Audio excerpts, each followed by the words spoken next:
फौज घेऊन, भरपूर रसद घेऊन शेवटपणानं एखाद्या अजगरासारखा पन्हाळगडला वेढा घालून बसला होता. ऋतू बदलला, उन्हाळा सरून पावसाळ्याचे वेध लागले. पण सिद्धीच्या कडेकोट पहाऱ्यात फरक पडला नाही. त्याच्या तळावर शामियान्याऐवजी पावसाळी छपऱ्या त्यानं उभारल्या. त्याच्या हालचालींमुळे गडावर मात्र अस्वस्थता होती. विजापूर मोहिमेवर गेलेले नेताजी येतील आणि लढाई करून सिद्धीला नामोहरम करतील, ही एकच आशा होती. आणि नेताजी आले, पण सिद्धीने त्यांचा साफ पराभव केला. उरली सुरली आशाही मावळली.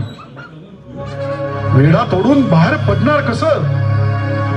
तिकडे अमीर उल उमरा नवाब बहादर शाहिस्ते खान पुण्यात तळ ठोकून बसलेला.